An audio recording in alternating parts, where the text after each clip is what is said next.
China সফর করেছেন এবং চীন, মায়ানমার, বাংলাদেশ করিডোরের কথা বলছেন, সেই কারণেই কি হাসিনা কার্ড খেলা হচ্ছে? এটা আজকে মানুষের কাছে সবথেকে বড় প্রশ্ন। কদিন আগে জামাতের আমিরের বাসায়, সরকারি বাসায় একটা চিত্র প্রদর্শনী হয়েছে। ওখানে শেখ মুজিবের 7ই মার্চের ভাষণ আছে, ওখানে মুক্তিযুদ্ধের বিভিন্ন চিত্র আছে, জুলাইয়ের বিভিন্ন চিত্র আছে। কিন্তু মুক্তিযুদ্ধের যিনি ঘোষণা দিলেন, স্বাধীনতার যিনি ঘোষণা দিলেন, তার কোনো ছবি নাই, তার কোনো কথা নাই, তার কোনো পোস্টার নাই। এটা তো খুবই তাৎপর্যপূর্ণ, এটা ভীষণ তাৎপর্যপূর্ণ। কেন? আমাদের কাছে তো মানে এই বিষয়টা খুবই একটা জটিল মনে হচ্ছে না, তবে একটা রহস্যজনক মনে হচ্ছে। যে ঘটনা কি, ওখানে মুক্তিযুদ্ধের এক অনন্য বংশীবাদক যিনি স্বাধীনতার ঘোষণা দিলেন, তার কোনো কথা নাই, তার কোনো ছবি নাই। এটা অত্যন্ত মানে এটা খুব গভীরে বিশ্লেষণের ইয়ে নেই। ওই যে 5ই আগস্টের পর বলেছিলেন যে আমরা ভারতের সাথে সম্পর্ক গড়ে তুলবো, আমরা আওয়ামী লীগকে ক্ষমতায় ইয়ে করবো, কি বলতো, সম্পর্ক গড়ে তুলবো, ক্ষমা করে দিব, ক্ষমা করে দিব কথা বলেছে। সেটার কি মানে একটা এক্সটেনশন নাকি এটা?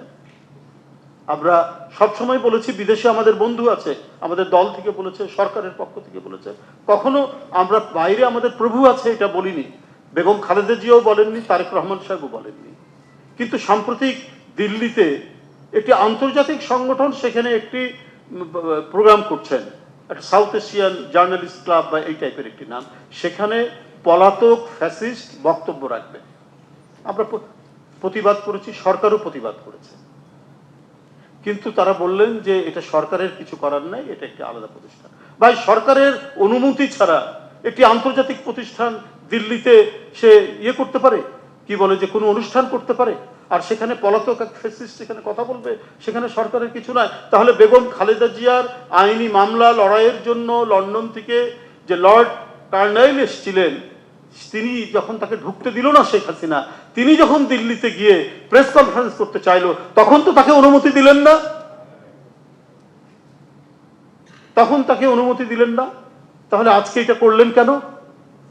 আমার তো মনে হচ্ছে এটা এটা একটা রাজনৈতিক বিশ্লেষণ, যে প্রধানমন্ত্রী তিস্তা কি বলে যে তিস্তা ব্যারেজের যে মহাপরিকল্পনার কথা তিনি বলছেন, এটা হতে পারে। তিনি চায়না সফর করেছেন এবং চীন, মায়ানমার, বাংলাদেশ করিডোরের কথা বলছেন, সেই কারণেই কি হাসিনা কার্ড খেলা হচ্ছে? এটা আজকে মানুষের কাছে সবথেকে বড় প্রশ্ন। এটাই কি হাসিনা কার্ড খেলা হবে এর মধ্যে দিয়ে?